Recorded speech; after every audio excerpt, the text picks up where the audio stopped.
Hello friends, welcome to my YouTube channel Harida maths Guru.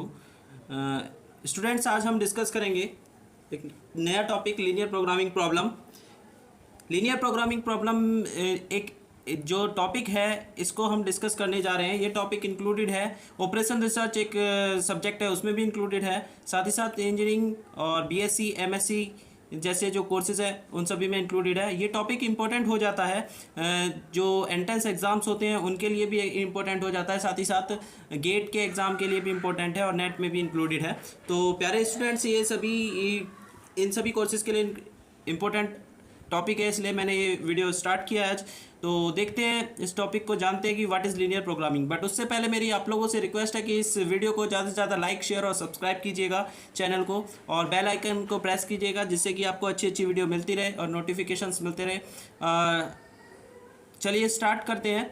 But उससे पहले एक बात और सजेशन है कि ये वीडियो को कंटिन्यूसली देखिएगा बिना स्किप किए, जिससे कि आपको जो है कोई भी कंसेप्ट स्किप ना हो। तो चलिए स्टार्ट करते हैं। सबसे पहले लीनियर प्रोग्रामिंग प्रॉब्लम क्या होती है, what is linear programming problem. तो लीनियर प्रोग्रामिंग प्रॉब्लम क्या है? The linear programming problem in general card optimizing a linear function. मतलब लीनियर प्रोग्रामिंग प्रॉब्लम एक ऐसी टेक्निक है जिसमें हम ऑप्टिमाइज करने जाएंगे। ऑप्टिमाइज मींस मैक्सिमाइज करेंगे या मिनिमाइज करेंगे, किसको? एक लीनियर फंक्शन को। यानी कि लीनियर प्रोग्रामिंग प्रॉब्लम एक ऐसी टेक्निक है जिसके अंदर हम एक लीनियर फंक्शन को ऑप्टिमाइज यानी कि मिनिमाइज या मैक्सिमाइज करेंगे। वो फंक्शन जो लीनियर फंक्शन है जिसे हमें मैक्सिमाइज या मिनिमाइज यानी कि ऑप्टिमाइज करना है, उस फंक्शन को क्या कहते हैं? Called objective function. और ये जो हमें ऑप्टिमाइज करना है ऑब्जेक्टिव फंक्शन को, उसके लिए कुछ कंडीशंस या रिस्ट्रिक्शंस भी दी होंगी, जिन्हें हम कहते हैं subject to a set of linear equation और इनइक्वालिटी। जो कि हमारे पास रिस्ट्रिक्शंस होंगी, वो इक्वेशन भी हो सकती है और इनइक्वालिटीज भी हो सकती है। तो उन सेट ऑफ इनइक्वालिटीज को क्या कहा जाता है? कंस्ट्रेंट कहा जाता है। पर ध्यान रहे कि वो जो इनइक्वालिटीज हैं या इक्वेशंस हैं या रिस्ट्रिक्शंस हैं, वो भी हमेशा क्या होनी है? लीनियर। तो लीनियर प्रोग्रामिंग प्रॉब्लम क्या है? लीनियर प्रोग्रामिंग प्रॉब्लम एक ऐसी टेक्निक है जिसमें हमें एक लीनियर फंक्शन, जिसे कि ऑब्जेक्टिव फंक्शन कहा जाता है, उसको हमें यहां पर ऑप्टिमाइज यानी कि मैक्सिमाइज या मिनिमाइज करना होगा अंडर सम लीनियर रिस्ट्रिक्शंस। जो रिस्ट्रिक्शंस है वो लीनियर कंस्टेंट भी हो सकती हैं, इक्वेशंस भी हो सकती हैं और लीनियर इनइक्वालिटीज भी हो सकती हैं। उन रिस्ट्रिक्शंस को कंस्टेंट कहा जाता है। तो ये सारी कहानी यहां पर लीनियर प्रोग्रामिंग प्रॉब्लम की डेफिनेशन हो जाती है। प्यारे स्टूडेंट्स, अब हम सबसे पहले यही जानते हैं कि ऑब्जेक्टिव फंक्शन क्या है। The objective function which is to be optimize, यानी कि वो लीनियर फंक्शन जिसको हमें ऑप्टिमाइज करना है, यानी कि मैक्सिमाइज या मिनिमाइज करना है जिस फंक्शन को, उस फंक्शन को, लीनियर फंक्शन को क्या कहा जाता है? एलपीपी का ऑब्जेक्टिव फंक्शन कहा जाता है।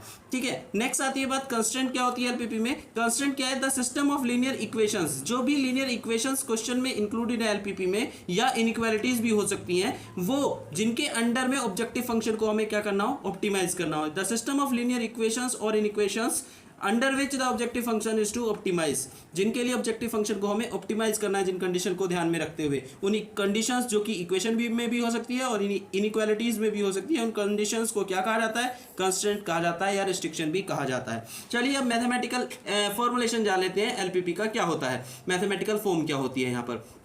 तो जनरल फॉर्म ऑफ एलपीपी जो है वो इस तरीके से होगी कि हमारे पास कुछ वेरिएबल्स होंगे x1 x2 x3 xn, उनकी फॉर्म में एक एलपीपी गिवन होगी, जिसमें कि हमारे पास x1 x2 x3 xn की ऐसी वैल्यूज फाइंड आउट करनी होगी जो कि ऑप्टिमाइज करती हो किसे? एक लीनियर फंक्शन को। लीनियर फंक्शन कुछ इस फॉर्म में होगा c1 x1 + c2 x2 + so on cn xn। यहाँ पर c1 c2 c3 cn कुछ कॉन्स्टेंट्स होंगे। तो ये जो फंक्शन है एक तरीके से देखा जाए तो लीनियर है, क्योंकि x1 x2 x3 xn सबकी पावर 1 है, सब 1 पावर में है, 1 डिग्री में हर एक एक्सप्रेशन। ठीक है, तो ये एक्सप्रेशन कैसी हुई? लीनियर। तो ये जो लीनियर एक्सप्रेशन है यानी कि लीनियर फंक्शन है, जिसको हम z के इक्वल कंसीडर करेंगे, या वो क्वेश्चन में भी हमें z देगा एक लीनियर फंक्शन, जिसको कहा जाता है ऑब्जेक्टिव फंक्शन। और इसे हमें ऑप्टिमाइज करना होगा क्वेश्चन में। ऑप्टिमाइज करने का मतलब या तो मैक्सिमाइज करना होगा या मिनिमाइज करना होगा, सब्जेक्ट टू कंस्ट्रेंट। यानी कि कुछ कंडीशंस क्वेश्चन में गिवन होगी, जो कंडीशंस है वो कुछ इक्वेशंस की फॉर्म में होंगी या इनइक्वालिटीज भी हो सकती हैं। जैसे कि यहाँ पर है a11 x1 + a12 x2 + so on a1n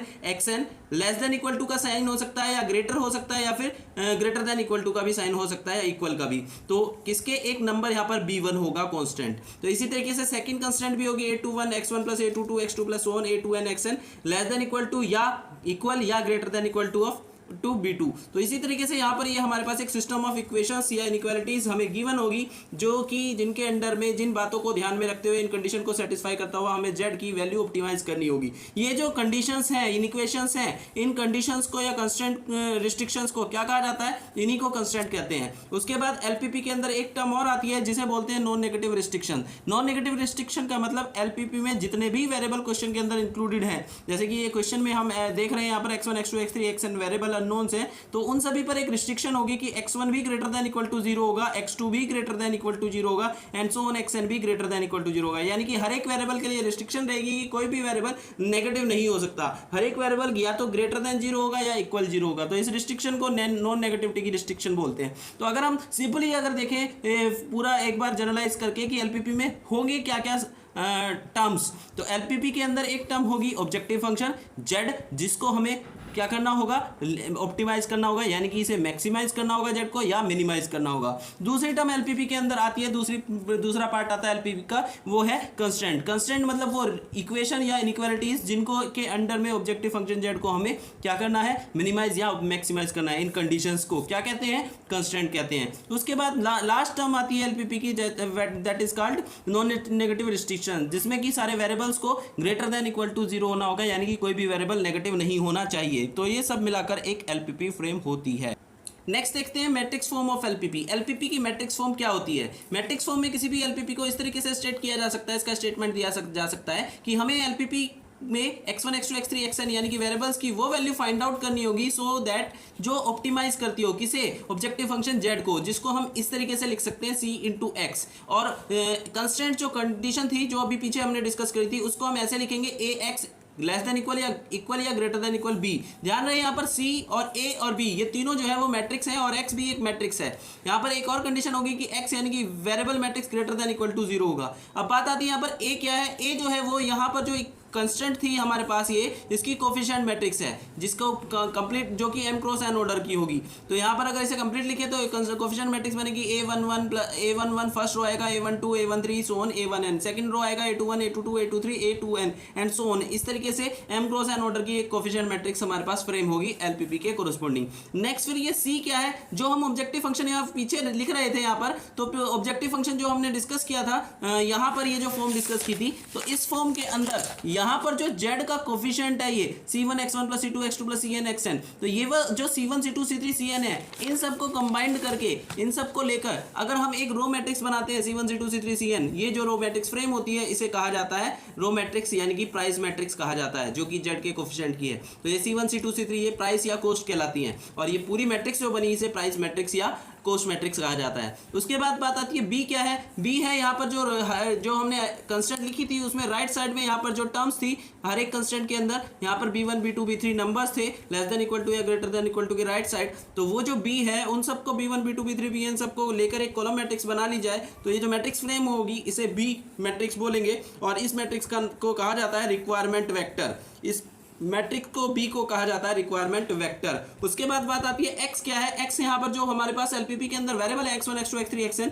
उनको लेकर एक अगर कॉलम मैट्रिक्स फ्रेम कर दी जाए तो ये जो कॉलम मैट्रिक्स बनती है इसे कहा जाता है मैट्रिक्स ऑफ वेरिएबल, इसे एलपीपी की मैट्रिक्स ऑफ वेरिएबल कहा जाता है। अब एक बार एक एग्जांपल से जान लेते हैं कि एलपीपी में क्या होती है। तो हमारे पास ये एक क्वेश्चन है जिसमें कि हमें मैक्सिमाइज करना है, एक एलपीपी है जिसमें मैक्सिमाइज करना है z is equal to 3x1 plus 2x2। तो यहाँ पर ये जो z की वैल्यू है या z है ये क्या कहलाएगा यहाँ पर, जिसको हमें मैक्सिमाइज करना है, this is objective function. Next बात आती है कि हमारे पास सच दैट x1 x2 यानी ऐसा चाहिए जो कि ये कंडीशन सेटिस्फाई करते हो, x1 plus x2 less than equal to 4 हो, x1 minus x2 less than equal to 2 हो, और x1 और x2 नॉन नेगेटिव है यानी कि ग्रेटर देन इक्वल टू 0 हो। तो प्यारे दोस्तों यहाँ पर हमें x1 x2 की कौन सी वैल्यू चाहिए जो इन कंडीशंस को सेटिस्फाई करती हो। तो ये जो कंडीशन है वो हम देख रहे हैं इनइक्वालिटीज की फॉर्म में है, क्योंकि यहाँ पर इक्वल का साइन ना होकर लेस देन इक्वल का है। तो ये जो कंडीशन है चाहे वो इक्वल में हो चाहे वो लेस देन इक्वल में हो या ग्रेटर देन इक्वल में हो, उन्हें क्या कहा जाता है? उन्हें कंस्टेंट कहा जाता है, यानी कि एलपीपी की कंस्टेंट ये है। उसके बाद बात आती है ये क्या टर्म है x1 x2 ग्रेटर देन 0,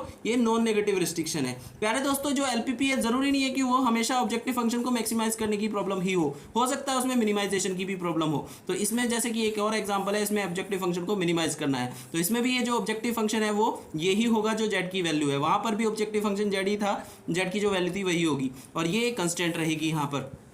तो यहाँ पर आप लोग देख रहे हो, यहाँ पर ग्रेटर देन इक्वल टू का साइन है, तो एलपीपी में लेस देन इक्वल टू या ग्रेटर देन इक्वल टू कुछ भी साइन हो सकते हैं ये कंस्टेंट के अंदर। और ऑब्जेक्टिव, बट ये कंडीशन है कि एलपीपी में जो भी ऑब्जेक्टिव फंक्शन होगा वो भी लीनियर फंक्शन होगा, मतलब वेरिएबल्स जो है उनकी पावर 1 ही रहेगी हर एक वेरिएबल की, 2 या स्क्वायर या क्यूब नहीं होगा, ना ही दो वेरिएबल x1 x2 प्रोडक्ट की फॉर्म में होंगे। तो ये हमारी एलपीपी की सिम्टम है कि ऑब्जेक्टिव फंक्शन हमेशा लीनियर रहेगा, कंस्टेंट भी हमेशा लीनियर रहेगी। तो एलपीपी इसीलिए इसे लीनियर प्रोग्रामिंग प्रॉब्लम कहा जाता है। अब बात आती है प्यारे दोस्तों कि एलपीपी से रिलेटेड अगर हमने एलपीपी डिस्कस किया लीनियर प्रोग्रामिंग प्रॉब्लम, तो जब ये प्रॉब्लम है तो इसका कुछ ना कुछ सॉल्यूशन भी होगा। तो अब सॉल्यूशन के बारे में जान लेते हैं कि एलपीपी के सॉल्यूशन क्या क्या होते हैं। तो सबसे पहली बात है सॉल्यूशन ऑफ एलपीपी। एलपीपी का सॉल्यूशन क्या है? The set of values of variables, जितने भी एलपीपी के अंदर वेरिएबल इंक्लूड है x1 x2 x3 xn, उन वेरिएबल्स की वो वैल्यू जो कंस्ट्रेंट को सेटिस्फाई करती हो। मतलब कि जो क्वेश्चन के अंदर ये जो कंस्ट्रेंट है, जैसे कि अभी हमने एग्जांपल ये डिस्कस किया था, इस एग्जांपल के अंदर यहां पर अगर हम देखें तो x1 x2 की बहुत सारी वैल्यू होंगी जो इस बात को भी सेटिस्फाई करती हो कि x1 x2 greater than equal to 0 है, और दूसरी बात x1 5x2 greater than equal to -5 है। तो इन दोनों बातों को सेटिस्फाई करने वाले, दोनों बातें एक साथ सेटिस्फाई करने वाले जितने भी पॉइंट्स होंगे, यानी कि x1 x2 की जितनी भी वैल्यूज ऐसी आएंगी सेट ऑफ वैल्यूज, उन सारी वैल्यूज का जो कलेक्शन बनेगा उस कलेक्शन को कहा जाता है इस पूरी एलपीपी का solution, that is called solution of LPP. Clear? उसके बाद बात आती है, यानी कि फिर से रिपीट करता हूं, कंस्ट्रेंट को सेटिस्फाई करने वाले वेरिएबल्स की वैल्यूज को क्या कहा जाता है? Solution of LPP. नेक्स्ट फिर बात आती है फिजिबल सॉल्यूशन ऑफ एलपीपी। किसी भी एलपीपी का फिजिबल सॉल्यूशन क्या होता है कि एलपीपी की जो ये कंस्ट्रेंट है उनको सेटिस्फाई करने वाला और साथ ही साथ नॉन नेगेटिविटी की कंडीशन को भी सेटिस्फाई करने वाला जो भी फिजिबल सॉल्यूशन, जो भी सॉल्यूशन होगा, यानी कि वेरिएबल्स की वो वैल्यू जो कंस्ट्रेंट को भी सेटिस्फाई करती हो और नॉन नेगेटिव की कंडीशन को भी सेटिस्फाई करती हो, उसे क्या कहा जाता है? फिजिबल सॉल्यूशन कहा जाता है। तो देख लेते हैं एक बार डेफिनेशन प्यारे दोस्तों। यहां पर फिजिबल सॉल्यूशन की डेफिनेशन बता रहा है कि set of values of variable x1 x2 x3 xn, यानी कि एलपीपी में जो भी x1 x2 x3 xn variable included है उनकी वैल्यूज का वो सेट जो सेटिस्फाई करता हो, किसे? कंस्ट्रेंट को सेटिस्फाई करता हो और नॉन नेगेटिविटी की रिस्ट्रिक्शन को। तो अगर ये दोनों बातें सेटिस्फाई करने वाला जो भी वेरिएबल का सेट मिल जाता है वेरिएबल की वैल्यूज का, उसे क्या कहा जाता है? फिजिबल सॉल्यूशन कहा जाता है। किसका? एलपीपी का। तो ध्यान रहे, यहां से ये बात क्लियर होती है कि जो भी फिजिबल सॉल्यूशन होगा एलपीपी का, वो एलपीपी का सॉल्यूशन भी होगा। बट जो सॉल्यूशन होगा वो एलपीपी का फिजिबल सॉल्यूशन हो ये जरूरी नहीं है। हर एक सॉल्यूशन एलपीपी का फिजिबल सॉल्यूशन बने ये जरूरी नहीं है, क्योंकि सॉल्यूशन के लिए तो सिर्फ कंस्ट्रेंट सेटिस्फाई होनी चाहिए और फिजिबल सॉल्यूशन के लिए कंस्ट्रेंट के साथ साथ नॉन नेगेटिविटी की दो बात भी सेटिस्फाई होनी चाहिए। दो बात सेटिस्फाई होने पर फिजिबल सॉल्यूशन होगा, और सॉल्यूशन के लिए सिर्फ एक ही बात, यानी कि कंस्ट्रेंट ही सेटिस्फाई हो। तो बात आती है प्यारे दोस्तों, एक नोट इंपॉर्टेंट जान लेते हैं यहाँ पर कि एलपीपी की का मतलब लीनियर प्रोग्रामिंग प्रॉब्लम इसे क्यों कहा जाता है। कि लीनियर प्रोग्रामिंग प्रॉब्लम में हमारे पास जितने भी कंस्ट्रेंट्स होंगी, यानी कि इनइक्वालिटीज या रिस्ट्रिक्शंस, वो सारी कंस्ट्रेंट हमेशा, और ऑब्जेक्टिव फंक्शंस जो भी होगा z, वो हमेशा लीनियर फंक्शन होना चाहिए वेरिएबल का। ध्यान रहे, तभी उसे लीनियर प्रोग्रामिंग प्रॉब्लम कहा जाएगा। उसमें ऐसी कोई टर्म जैसे कि वेरिएबल्स की प्रोडक्ट x2y या x2y, ऐसी टर्म नहीं इन्वॉल्व होनी चाहिए, ना तो ऑब्जेक्टिव फंक्शन में, ना कंस्ट्रेंट में, और ना ही ऐसी टर्म कि x2 4x3 वेरिएबल की पावर्स 1 से ग्रेटर हो, 2 या 3, वो भी नहीं अलाउ होनी चाहिए। तब वो प्रॉब्लम क्या कहलाएगी? लीनियर प्रोग्रामिंग प्रॉब्लम कही जाएगी। प्यारे दोस्तों नेक्स्ट देखते हैं ऑप्टिमल सॉल्यूशन क्या होता है। किसी भी एलपीपी के लिए तीसरे टाइप का सॉल्यूशन जिसे कि एलपीपी ऑप्टिमल सॉल्यूशन कहा जाता है, वो क्या है कि a feasible solution of LPP, यानी कि एलपीपी का वो feasible solution which optimize objective function, यानी कि एलपीपी का वो फिजिबल सॉल्यूशन जो ऑब्जेक्टिव फंक्शन यानी कि z की वैल्यू को या तो मैक्सिमाइज करता हो या मिनिमाइज, जैसा भी क्वेश्चन में गिवन है। हो सकता है क्वेश्चन में मैक्सिमाइजेशन की प्रॉब्लम है तो मैक्सिमाइज करता हो, ऐसा फिजिबल सॉल्यूशन एलपीपी का क्या कहलाएगा? ऑप्टिमल सॉल्यूशन कहलाएगा। अगर प्रॉब्लम मिनिमाइज की है तो ऐसा फिजिबल सॉल्यूशन जो ऑब्जेक्टिव फंक्शन को मिनिमाइज करता हो उसे क्या कहेंगे? एलपीपी का ऑप्टिमल सॉल्यूशन कहेंगे। प्यारे दोस्तों यहां पर यह बात ध्यान रखेगी है, फिजिबल सॉल्यूशन का मतलब वो सॉल्यूशन जो कि कंस्ट्रेंट को सेटिस्फाई करने के साथ साथ नॉन नेगेटिविटी की कंडीशन को भी सेटिस्फाई करता हो। इट मींस दो बातें सेटिस्फाई करता हो, कंस्ट्रेंट भी सेटिस्फाई करता हो और कोई भी वेरिएबल नेगेटिव नहीं होना चाहिए, नॉन नेगेटिव की बात सेटिस्फाई करता हो, तो फिजिबल सॉल्यूशन हो गया। और ऐसा सॉल्यूशन जो ये दोनों बातें सेटिस्फाई कर रहा है वो फिजिबल सॉल्यूशन तो हो ही गया, पर उन सारे वैल्यूज में से जो ये दोनों बातें सेटिस्फाई कर रहे हैं, ऐसे बहुत सारे सॉल्यूशन हो सकते हैं, पर उनमें से वो सॉल्यूशन जो कि z की वैल्यू को क्या कर दे? मैक्सिमम वैल्यू दे या मिनिमम वैल्यू दे, जो भी क्वेश्चन में है, तो उसको क्या कहा जाता है? एलपीपी का ऑप्टिमल सॉल्यूशन कहा जाता है। प्यारे दोस्तों अब बात आती है अनबाउंडेड सॉल्यूशन क्या होता है एलपीपी का। अनबाउंडेड सॉल्यूशन ऑफ एलपीपी के बारे में जानते हैं कि if the value of objective function, यानी कि ऑब्जेक्टिव फंक्शन जो z है उसकी वैल्यू को कैन बी इंक्रीज और डिक्रीज इनडेफिनेटली, यानी कि z की वैल्यूज को इनडेफिनेटली यानी कि इनफाइनाइट या माइनस इनफाइनाइट तक, प्लस इनफाइनाइट तक इंक्रीज किया जा सके या माइनस इनफाइनाइट तक लगातार डिक्रीज किया जा सके, कोई फाइनाइट वैल्यू तक नहीं उसे बाउंड किया जा सके, तो इस तरीके के सॉल्यूशन को क्या कहा जाता है? अनबाउंडेड सॉल्यूशन कहा जाता है। फिर से रिपीट करते हैं, if the values of objective function can be increase और decrease indefinitely such solution are called unbounded solution. तो इस तरीके से आप लोगों को अनबाउंडेड सॉल्यूशन की डेफिनेशन समझ में आ गई होगी। उसके बाद बात आती है कि एलपीपी का ऑप्टिमल सॉल्यूशन अगर है तो फिर वो कैसे निकलता है। तो एक बार इसके बारे में जान लेते हैं। An optimal solution of LPP, किसी भी एलपीपी का जो ऑप्टिमल सॉल्यूशन होगा, इफ इट एग्जिस्ट, अगर वो एग्जिस्ट करता है तो occur at one of the extreme point या कॉर्नर पॉइंट, यानी कि किसी भी एलपीपी का अगर ऑप्टिमल सॉल्यूशन एग्जिस्ट करता है तो वो जरूर कहां मिलेगा? कॉर्नर पॉइंट पर मिलेगा। किसका corner point? Of the convex polygon of the set of all feasible solution, यानी कि फिजिबल सॉल्यूशन से मिलकर जो कॉन्वेक्स पॉलीगन बनेगा यानी कि बहुभुज बनेगा, उस बहुभुज के किसी कॉर्नर पॉइंट पर हमें क्या मिलेगा? ऑप्टिमल सॉल्यूशन मिलेगा। क्लियर? अभी अगर ये बात क्लियर नहीं हुई है तो एक एग्जांपल आगे डिस्कस करेंगे, उससे ये बात क्लियर हो जाएगी कि ऑप्टिमल सॉल्यूशन हमेशा कहाँ मिलता है? कॉर्नर पॉइंट पर मिलता है convex polygon of feasible solution के। तो उसको जानने से पहले मेथड ऑफ सॉल्विंग एलपीपी जान लेते हैं। तो किसी भी एलपीपी को सॉल्व करने के लिए कौन कौन से मेथड अप्लाई किए जा सकते हैं या कितने मेथड हैं? तो एलपीपी को सॉल्व करने के लिए प्यारे दोस्तों हमारे जो जनरली यूज़ किए जा सकते हैं वो 3 मेथड्स हैं। पहला मेथड है ग्राफिकल मेथड। ग्राफिकल मेथड को ही दूसरा नाम भी है ज्योमेट्रिकल मेथड, तो ध्यान रहे कि इसका दूसरा एक और नाम ज्योमेट्रिकल मेथड है। कॉर्नर में वो ग्राफिकल मेथड के भी 2 केस हैं। There are 2 types of graphical method. First type है corner point method. Second type है two phase method. Sorry, this is not two phase method, this is isoprofit method. Isoprofit या isocost method भी कहा जाता है। तो graphical method के 2 part है, कॉर्नर पॉइंट मेथड और 2 काइंड है, एक तो कॉर्नर पॉइंट मेथड और एक है आइसोप्रोफिट मेथड। 2 तरह के ग्राफिकल मेथड होते हैं। अब बात आती है ग्राफिकल मेथड के लिए एक रिस्ट्रिक्शन है कि ग्राफिकल मेथड जो है वो कभी भी किसी भी हर एक एलपीपी में अप्लाई करके सॉल्व कर एलपीपी को ग्राफिकल मेथड से सॉल्व नहीं कर सकते। इसमें रिस्ट्रिक्शन है कि graphical method we can solve the LPP having 2 variables, यानी कि किसी भी एलपी के अंदर अगर 2 वेरिएबल है तो ही उसे हम ग्राफिकल मेथड से सॉल्व कर सकते हैं। 2 से ज़्यादा वेरिएबल 3 या 4 या 5 वेरिएबल है तो उस केस में हम ग्राफिकल मेथड नहीं लगा सकते। तो ऑब्जेक्टिव क्वेश्चन में ये बन सकता है क्वेश्चन कि कितने वेरिएबल की प्रॉब्लम को ग्राफिकल मेथड से सॉल्व किया जा सकता है। तो ध्यान रहे कि 2 वेरिएबल की प्रॉब्लम को एलपीपी ग्राफिकल मेथड से सॉल्व किया जा सकता है। नेक्स्ट बात आती है कि नेक्स्ट मेथड कौन सा है एलपीपी को सॉल्व करने का? सेकंड मेथड है एनालिटिकल मेथड। तो एनालिटिकल मेथड जो है ये वो मेथड है जिसमें कि हमें वो एलपीपी भी सॉल्व की जा सकती है जिसमें कि 2 से ज़्यादा वेरिएबल है, यानी कि 3 या 3 से ज़्यादा 4, 5, 6, 7 वेरिएबल्स हो। इसमें ट्रायल मेथड से हमें सॉल्यूशन निकाला जाता है। तो ये मेथड क्या है वो हम आगे डिस्कस करेंगे। नेक्स्ट थर्ड मेथड है एलपीपी को सॉल्व करने का।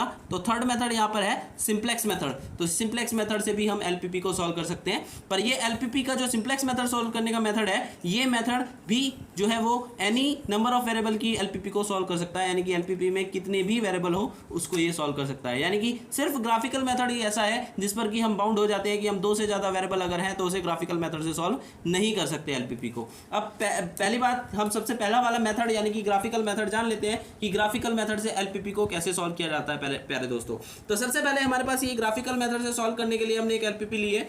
यहाँ पर एक एलपीपी है जिसे हमें सॉल्व करना है ग्राफिकल मेथड से। Objective function z is equal to 3x1 plus 2x2 given है।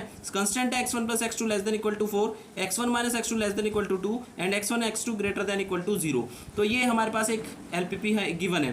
तो अब इसे सॉल्व कैसे करना है? सबसे पहला स्टेप प्यारे दोस्तों कि हमें क्या करना है कि जो भी कंस्टेंट है उनको इक्वेशन में बदल लो, चाहे वो ग्रेटर देन इक्वल कुछ भी साइन है, हमें उसे इक्वल लेते हुए इक्वेशन में बदल लेना है। तो यहाँ पर x1 plus x2 less than equal to 4 था तो इसे इक्वेशन में बदल लिया, इक्वल 4 लिख लिया। यहाँ पर लेस देन इक्वल टू 2 था सेकंड कंस्टेंट में तो उसे भी इक्वल 2 लिख लिया। उसके बाद ये तो जो इक्वेशन बनी है ये एक लाइन बन जाएगी, लाइन की इक्वेशंस। तो सबसे पहला काम हमें इन लाइन को प्लॉट करना होगा ग्राफ पर। तो लाइन को प्लॉट करने के लिए प्यारे दोस्तों कम से कम कितने पॉइंट्स की रिक्वायरमेंट होती है?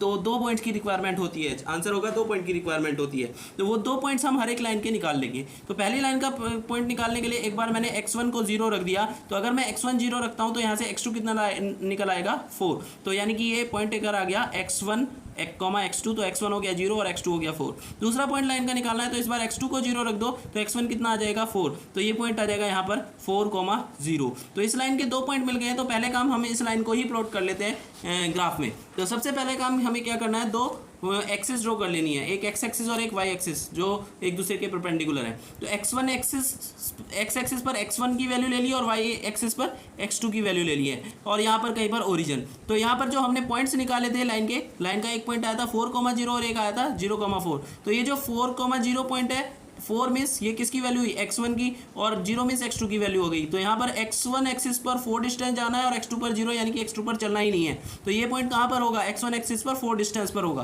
तो x1 एक्सिस पर 4 डिस्टेंस पर ये हमारा पॉइंट आ गया 4,0। ठीक है प्यारे दोस्तों। नेक्स्ट सेकंड पॉइंट था हमारे यहाँ पर 0,4, जो पहली लाइन का पॉइंट था 0,4। तो 0,4 का मतलब x1 एक्सिस पर 0 डिस्टेंस, यानी कि x1 एक्सिस पर मूव ही नहीं करना, x2 एक्सिस पर चलना है, कितने डिस्टेंस, 4 डिस्टेंस पर। तो x2 एक्सिस पर हम 4 डिस्टेंस पर गए, तो ये पॉइंट आ गया 0,4। ठीक है प्यारे दोस्तों। नेक्स्ट सेकंड कंस्ट्रेंट की बात करें तो इसके भी 2 पॉइंट्स आप निकाल लेते हैं इस लाइन को ड्रॉ। हाँ, ये 2 पॉइंट निकाल लिए, तो इन दोनों को ज्वाइन करते हुए स्ट्रेट लाइन हम पहली कंस्टेंट ड्रॉ कर लेंगे। तो दोनों पॉइंटों को हमने ज्वाइन कर दिया, ये पहली कंस्टेंट आ गई x1 + x2 = 4। दूसरी लाइन को ड्रॉ करने के लिए x1 - x2 = 2 को, तो यहाँ से भी 2 पॉइंट निकालेंगे इस लाइन के। एक बार मैंने x1 को 0 रखा, तो x1 को 0 रखेंगे तो x2 कितना आ जाएगा -2, तो ये एक पॉइंट आ गया। दूसरी बार x2 को 0 रखा तो x1 की वैल्यू आ गई 2, तो ये 2,0 एक पॉइंट आ गया। तो नंबर यहाँ पर ये लाइन प्लॉट कर देंगे 2,0, मतलब x1 एक्सिस पर 2 डिस्टेंस चलना है, x2 पर 0, यानी कि x2 पर चलना ही नहीं है। तो x1 एक्सिस पर 2 डिस्टेंस पर ये पॉइंट आ जाएगा 2,0। प्यारे दोस्तों, फिर नेक्स्ट आती है बात 0, -2 को कैसे प्लॉट करेंगे। तो यानी कि x1 यहाँ पर 0 है और x2 -2 है। इट मींस x1 एक्सिस पर नहीं चलना है, x2 पर चलना है -2 डिस्टेंस पर। तो x2 एक्सिस पर -2 यानी कि नीचे की साइड चलना है, तो ये पॉइंट आ जाएगा 0,-2। अब ये 2 पॉइंट्स मिल गए हैं सेकंड लाइन के, तो इन दोनों को ज्वाइन करके लाइन आ जाएगी, ये इसकी इक्वेशन आ गई। तो लाइन ड्रॉ कर ली। उसके बाद हमें क्या करना है कि हमें सबसे पहले फिजिबल सॉल्यूशन यानी कि फिजिबल रीजन पता करना है। फिजिबल सॉल्यूशन क्या होता है, हमने डेफिनेशन जानी थी कि फिजिबल सॉल्यूशन वो होता है जो कंस्ट्रेंट को सेटिस्फाई करने के साथ साथ नॉन नेगेटिव की रिस्ट्रिक्शन को भी सेटिस्फाई करता हो। इट मींस हमें वो x1 x2 की वैल्यू चाहिए जिसके लिए x1 + x2 <= 4 भी आता हो और x1 - x2 <= 2 भी आता हो और वेरिएबल नॉन नेगेटिव भी हो। तो प्यारे दोस्तों, यहाँ से ये रिस्ट्रिक्शन को देखकर तो पता लग रहा है कि x1 x2 दोनों वेरिएबल पॉजिटिव होने हैं। इसका मतलब ये फर्स्ट क्वाड्रेंट में होगा। तो फर्स्ट क्वाड्रेंट में हमें सॉल्यूशन, ये बात सेटिस्फाई करने का मतलब रीजन जो ढूंढना है वो फर्स्ट क्वाड्रेंट में ढूंढना है। अब इन दोनों को सेटिस्फाई करने वाला भी रीजन चाहिए। तो उसके लिए प्यारे दोस्तों, ये जो हमने लाइन ड्रॉ की है, तो इस लाइन से हमें कंफर्म करना होगा कि रीजन जो इन दोनों कंस्ट्रेंट को सेटिस्फाई करेगा वो कहाँ पर होगा। तो देखते हैं जरा। यहाँ पर पहली कंडीशन क्या है, x1 + x2 <= 4। x1 और x2 का सम 4 से <= आना चाहिए। तो प्यारे दोस्तों, जो हमने ये लाइन ड्रॉ की थी अभी, ये वाली लाइन x1 + x2 = 4 वाली है, यानी कि इस पे जो पॉइंट है वो पॉइंट है जिनके लिए ये दोनों का सम 4 के इक्वल आएगा। इसे सेटिस्फाई करेगा, मतलब x1 और x2 का सम 4 के इक्वल आएगा। पर हमें कौन से पॉइंट और चाहिए जो इससे लेस वाली कंडीशन को भी सेटिस्फाई करें, यानी कि x1 + x2 का सम 4 से कम हो। तो प्यारे दोस्तों, उसके लिए हम क्या करेंगे, जब x1 + x2 = 4 वाले पॉइंट इस पर है, तो <4 वाले पॉइंट कहाँ होंगे, इस लाइन के या तो ऊपर होंगे या नीचे। तो वो किस साइड है वो सेटिस्फाई चेक करने के लिए एक काम करते हैं, हम लाइन के किसी भी एक साइड का पॉइंट इसमें रख कर देख लेते हैं। तो मैं यहाँ पर लाइन के इस साइड का एक सिंपल सा पॉइंट है जो सभी के लिए ईजिली चेक करने में काम आएगा, 0,0। तो हम एक बार 0,0 इस कंस्ट्रेंट में रख कर देखते हैं। x1 की वैल्यू 0 रखते हैं, x2 की वैल्यू 0 रखते हैं, तो सॉल्व करके क्या कंडीशन बन जाती है, 0 < 4।